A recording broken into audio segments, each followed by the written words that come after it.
नमस्कार बच्चों। अब तक हम बेंथम के समग्र विचार का अध्ययन कर चुके हैं। हमने बेंथम के सुखवादी सिद्धांत का, उसके सुखवादी मापदंड का, उसके उपयोगितावाद के विभिन्न अवधारणाओं का और सुधारक के रूप में उसके योगदान का अध्ययन कर लिया है। आज हम बेंथम का मूल्यांकन प्रस्तुत करेंगे। बेंथम का मूल्यांकन करते हुए पहले हम बेंथम की विचारधारा में जो मुख्य दोष पाए गए हैं उनकी चर्चा करेंगे और उसके पश्चात राजनीतिक विचार को, उसकी जो देन है उसकी चर्चा करेंगे। बेंथम के विचार यद्यपि 19वीं शताब्दी में बहुत लोकप्रिय हुए, किंतु उसकी विचारधारा में कुछ ऐसे अंतर्निहित दोष थे जिसके कारण उसे शीघ्र ही आलोचनाओं का सामना करना पड़ा और उसके राजनीतिक दर्शन को एक तार्किक दर्शन के रूप में बहुत ही अधिक आलोचनाओं का सामना करना पड़ा, जिसका परिणाम यह हुआ कि स्वयं बेंथम का शिष्य J.S. मिल, जो कि उसका मानस पुत्र भी था, वह स्वयं उन आलोचनाओं का प्रत्युत्तर देने के लिए उसे बेंथम के उपयोगितावाद में कुछ संशोधन करने के लिए आगे आना पड़ा और उसने बेंथम के उपयोगितावाद में इतने अधिक संशोधन कर दिए कि उपयोगितावाद का स्वरूप ही परिवर्तित हो गया और शीघ्र ही उपयोगितावाद के स्थान पर एक नई राजनीतिक प्रणाली या राजनीतिक दर्शन का उदय मिल और उसके बाद T.H. ग्रीन के आदर्शवाद के रूप में सामने आया था। तो हम देखेंगे कि बेंथम की विचारधारा में मुख्य दोष कौन से थे। उसकी जो सुखवादी मान्यता है, जो कि बेंथम के उपयोगितावाद का प्रारंभिक बिंदु है, वास्तव में वह मान्यता ही बहुत दोषपूर्ण है। यही सबसे बड़ी कमजोरी भी है। यह मानना कि सुख तथा दुख हमारे संपूर्ण आचार और विचार को निर्धारित करते हैं, यह मानना पूरी तरह से भ्रमपूर्ण है। यह तो जीवन की एक बहुत ही अधूरी व्याख्या है और यह उन जटिल प्रेरणाओं को समझने में नाकाम है जिससे कि जीवन हमारा प्रेरित होता है और हम जिनसे प्रेरणा प्राप्त करके कार्य करते हैं। यह तो सामान्य जीवन में हम भी अनुभव करते हैं कि हम केवल सुख के आधार पर ही अपने जीवन को नहीं चला सकते। जीवन में बहुत सी ऐसी अज्ञात प्रेरणाएं होती हैं, जीवन की ऐसी कठोर परिस्थितियां होती हैं जो हमें एक सुख से विपरीत एक आदर्श जीवन जीने के लिए भी मजबूर करती हैं। और हम देखते ही हैं कि अधिकांश जो सफल व्यक्ति होते हैं उनका जीवन भी सुखवाद से प्रेरित नहीं होता। यदि व्यक्ति सुखवादी अवधारणा से प्रेरित होकर के अपना जीवन जिएगा तो वह एक महान व्यक्तित्व प्राप्त नहीं कर पाएगा। इसलिए जीवन में सुखों का होना उसे सामान्य जीवन की तरफ एक निम्न स्तरीय मानसिक दृष्टि से उसे एक निम्न जीवन जीने की तरफ धकेलता है और दुखों की उपस्थिति मनुष्य को संघर्षों में जीने की योग्यता उत्पन्न करती है। इसलिए बेंथम का ये कहना कि सुखों को ही मूल उद्देश्य मानना चाहिए, यह ठीक नहीं है।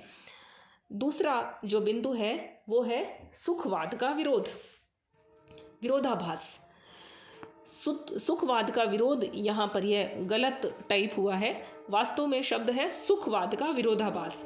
सुखवाद का विरोधाभास यह है कि यह एक बड़ी ही विचित्र बात है कि जब मनुष्य सुखों को प्राप्त करने के लिए जब उनके पीछे दौड़ता है तो सुख उससे दूर भागते हैं, और जब मनुष्य किसी अन्य कार्य में लग जाता है, ऐसे कार्यों में लगता है जिनसे कि वास्तव में सुख का कोई सीधा संबंध नहीं है, तब उसे सुख अनुभव होता है। इसलिए जब बेंथम इस सत्य को नहीं समझ पाता और वह सुख और आनंद को एक ही मान लेता है, इसलिए जितना अधिक हम सुख के पीछे भागेंगे उतना ही हम सुख से दूर होते चले जाएंगे। यह हम अपने जीवन में देखते ही हैं और यही सुखवाद का विरोधाभास है बेंथम इस विरोधाभास को समझ नहीं पाया है। तीसरी बात है सुखों के गुणात्मक भेद की उपेक्षा। ये एक बहुत बड़ा आलोचना का एक बहुत बड़ा बिंदु है।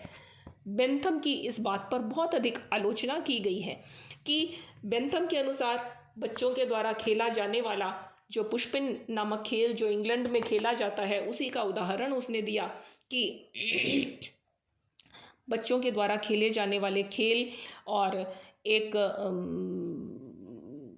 महान व्यक्ति के द्वारा जो एक आध्यात्मिक काव्य का श्रवण करना, सुनना, इन दोनों से एक ही प्रकार का सुख उत्पन्न होगा। तो यह एक बहुत ही बचकानी बात है।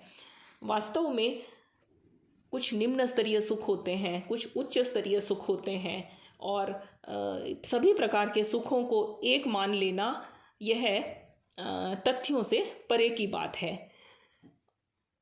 यह हम सभी जानते ही हैं। अगली जो आलोचना की बात है वो है स्वार्थ और परमार्थ में विरोध होता है, और यह विरोधाभास बेंथम समझ नहीं पाता है। जब हम यह कहते हैं कि मनुष्य अपने ही सुख से प्रेरित होकर के कार्य करता है, तो उसका अर्थ यह है कि मनुष्य एक स्वार्थी प्राणी है और वह केवल अपने ही सुख को ध्यान में रख करके सभी कार्यों को स्वीकार करता है।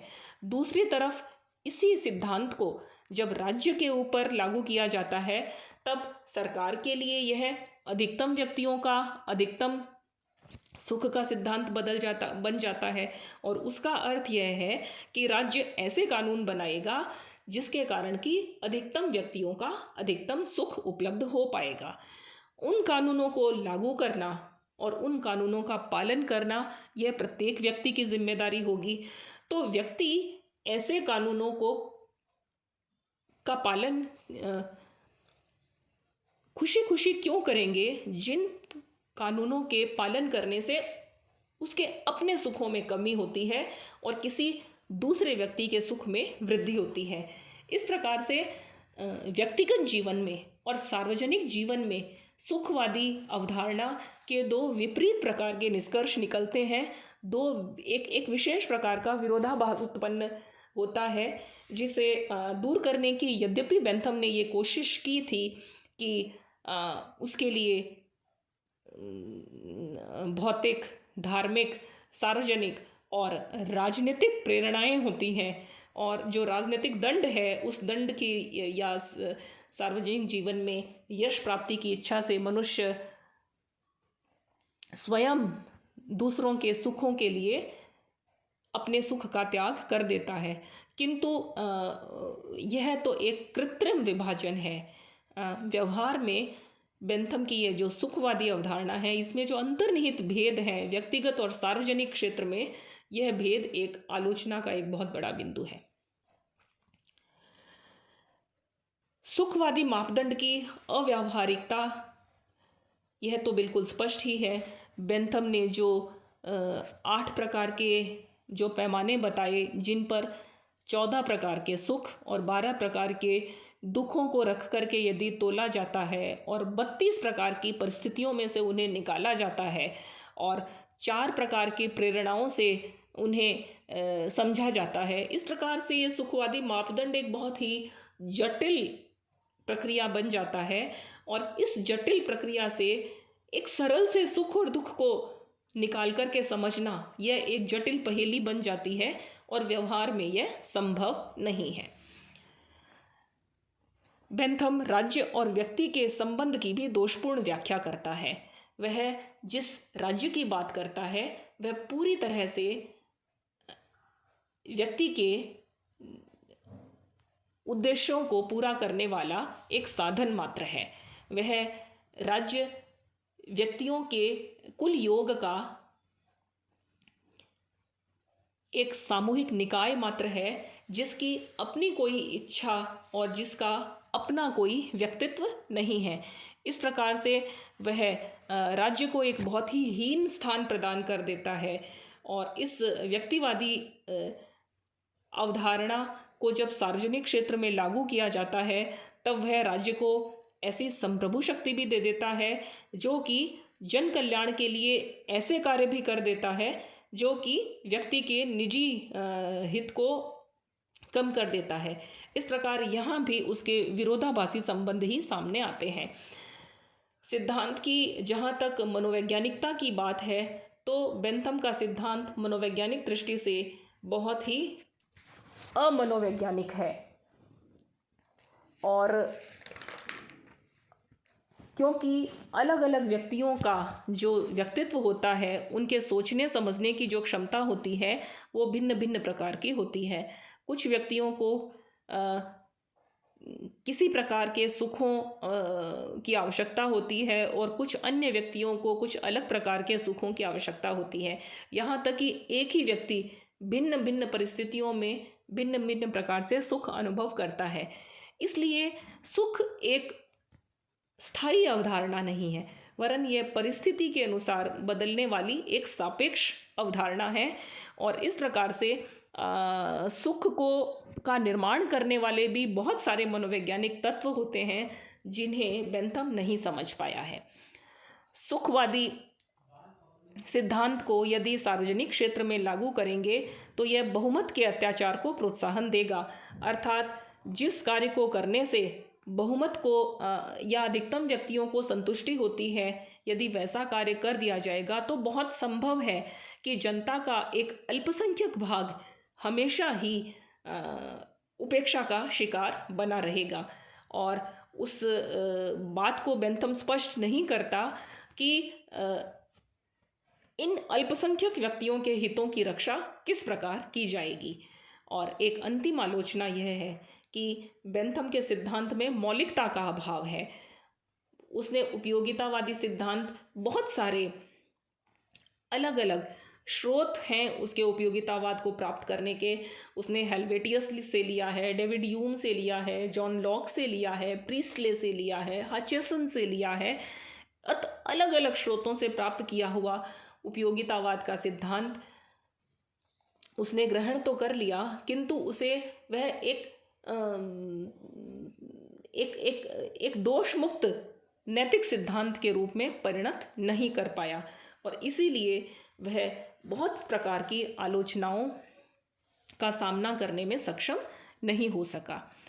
किंतु इतना होते हुए भी बेंथम का जो प्रभाव है वो अन्य अनेक राजनीतिक दार्शनिकों की अपेक्षा व्यवहार के क्षेत्र में बहुत अधिक था। वह अपने जीवन में सुधारक के नाते बहुत ही प्रसिद्ध हुआ था, जिसकी चर्चा हम पिछले वीडियो में कर ही चुके हैं। उसने उपयोगिता, यदि दार्शनिक दृष्टिकोण से देखें तो उसने उपयोगितावाद को दार्शनिक आधार प्रदान किया था, जिसका अर्थ यह है कि यद्यपि उसने बहुत सारे स्रोतों से अपना उपयोगितावाद ग्रहण किया था, किंतु उसके हाथ में आकर के उपयोगितावाद एक आंदोलन के रूप में बदल गया, एक संप्रदाय के रूप में बदल गया, और जीवन की प्रत्येक कसौटी को उपयोगितावाद की कसौटी पर कसकर देखा जाने लगा। इसलिए यह तत्कालीन 19वीं शताब्दी के यूरोपीय दर्शन की एक महत्वपूर्ण अवधारणा बन गई थी। बेंथम ही था जिसके प्रभाव के कारण राज्य और शासन का लक्ष्य व्यक्ति का कल्याण बन गया था।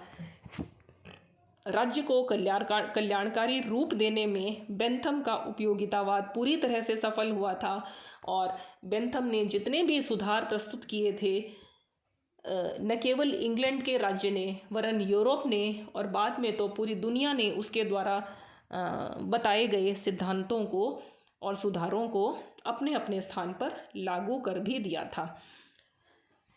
बेंथम की महत्वपूर्ण देन यह है कि उसने सभी प्रकार की रूढ़िवादी परंपराओं पर प्रहार किया था, चाहे वह मध्यकालीन रूढ़िवादी राजतंत्र और कुलीन तंत्र हो, चाहे वह मध्यकालीन कानून व्यवस्था हो या न्याय व्यवस्था हो, चाहे लॉर्ड सभा का अस्तित्व हो, जो भी विवेक और विज्ञान से विरुद्ध है उसका उसने विरोध किया था। न्याय सुधार के क्षेत्र में उसकी महत्वपूर्ण देन की चर्चा हम पिछले वीडियो में कर ही चुके हैं। कानूनों के संहिताकरण की चर्चा भी हम कर चुके हैं।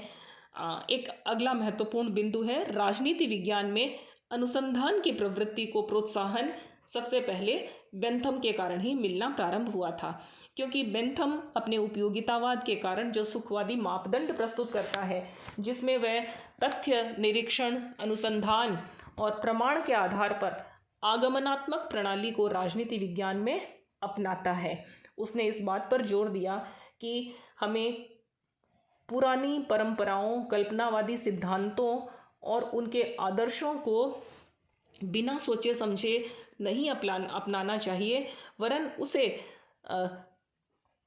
शोध और अनुसंधान के माध्यम से ही अपनाना चाहिए।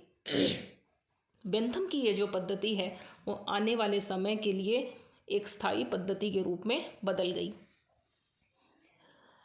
बेंथम का एक सर्वाधिक महत्वपूर्ण योगदान कानून के क्षेत्र में है। उसने कानून को एक रहस्यवाद से बाहर निकाल करके उसे सामाजिक विधि शास्त्र का रूप प्रदान किया, जिसका सीधा सा अर्थ यह है कि कानून समाज के लिए होता है, समाज की आवश्यकताओं के अनुरूप होता है, इसलिए कानून के बनाने का सीधा सा अर्थ है समाज के हित में वृद्धि करना। इसलिए समाज की आवश्यकताओं के अनुरूप ही कानून को बनाना चाहिए, उसकी भाषा रखनी चाहिए, उसको लागू करना चाहिए, उसको लागू करने वाले लोग होने चाहिए, उसको उल्लंघन करने पर दंड भी समाज की आवश्यकताओं के अनुरूप ही दिया जाना चाहिए। इसलिए उसने कानून की जटिलता और कानून की जो जन सामान्य तक जो पहुंच नहीं थी, उन सब कमियों को दूर करके उसे समाज के अनुरूप बनाने का महान कार्य किया था। कानून के क्षेत्र में प्रत्यक्षवादी सिद्धांत का प्रवर्तक था। प्रत्यक्षवाद का अर्थ है वैज्ञानिक और आचार शास्त्रीय सिद्धांतों के अनुसार कानून का निर्माण करना और लोकतंत्र के आधार को सुदृढ़ करना। कानून के क्षेत्र में और शासन व्यवस्था के क्षेत्र में उसने जो विभिन्न सुधार प्रस्तुत किए थे, जिनकी चर्चा हम पिछले वीडियो में कर चुके हैं, उनके माध्यम से बेंथम ने इंग्लैंड की मध्यकालीन संस्थाओं को बिना आधारभूत परिवर्तन किए ही इंग्लैंड के लोकतंत्र को एक वास्तविक लोकतंत्र में परिणत करने का एक महान कार्य किया था। इस तरह से हम देख सकते हैं कि बेंथम, जो कि प्रथम उपयोगितावादी विचारक कहा जाता है, जिसे कि उपयोगितावाद के पिता के नाम से भी संबोधित किया जाता है, हम देख चुके हैं कि उससे पहले उपयोगितावाद के सिद्धांत का व्यवस्थित विकास हो चुका था, किंतु इसके उपरांत भी यदि बेंथम को यह दर्जा दिया जाता है तो सिर्फ इसलिए, इस कारण कि उसने उपयोगितावाद को मानव कल्याण के लिए उसका सफल प्रयोग किया था, सफल उपयोग किया था, और उसने सरकार को इस बात के लिए बाध्य कर दिया, सरकार के स्वरूप को उसने बदलने के लिए मजबूर किया कि राज्य का उदय केवल जनता के हित और जनता के कल्याण के लिए ही हुआ है। इसलिए उसके सभी कार्यों की कसौटी एक ही है और वो है उपयोगितावाद। धन्यवाद।